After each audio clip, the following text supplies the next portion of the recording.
First, it was a lot more primitive than I thought it would be. I mean, it was out there, just really in the middle of nowhere.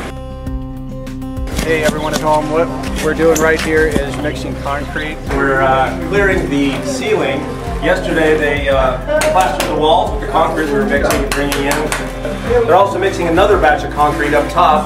We're working on extending the roof behind you. They want to change the angle so it doesn't drain into the building. Kind of just learning how to work with hand signals. So it's been doing pretty good.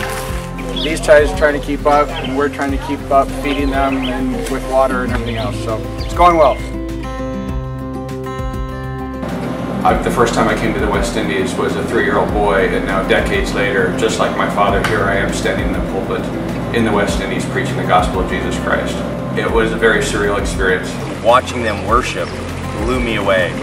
Feels like back in America we're always holding something back, and here in Haiti they give their all to God. And not worry about anyone else and what they think of what they're doing. I've liked being able to watch their culture, and I feel like everyone's having fun with the little things that they have. They don't need all this like major electronics to just be happy. They'll find a bala, which is a ball, and they would go and play soccer, and they would set up little goals using sticks.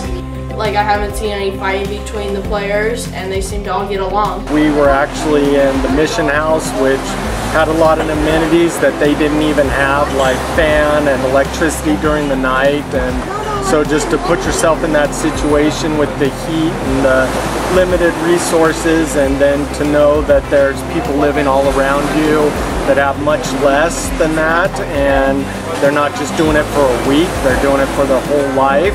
We've actually had to deal with health issues for the first time, getting diagnosed, and that's been difficult but like challenging and inspiring at the same time. I like their community and how they care for each other. Like, the kid had a small bag of cheese balls, and there was like 4 or 5 kids, and they all shared a small bag. You know, you give a kid a candy. Back home, they'll say, give me another one because there's someone else. Here, they'll take it out of their mouth and break it and give it to another one. Most of the time they see us for our stuff. They want us for our stuff. They don't want to know who we are. They don't want to see Christ in us. They see white, they see stuff. And so I think living life with them and discipleship and relationship with them is far more important than any material thing we'll ever get. I'd like to be able to remember what I experienced here to be able to change my life.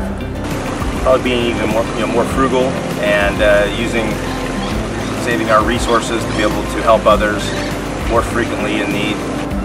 It seems it was so much closer and so much more in touch with God here in Haiti than with all the distractions that we have in the United States, and I hope that I realize that on a day-to-day basis. Playing with the kids was a blast, and bonding with some of the men, and I wanted to bring a lot of the kids home with me, and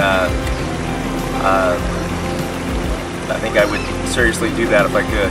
Regardless of where we are on this planet, God's church will go forth. God is building this church, and the gates of hell will not prevail against it. That was impactful. It's just inspiring. It was just inspiring to me to see that God is sovereign. He reigns supreme, and He's building His church around the world, and it's an honor to be a part of that.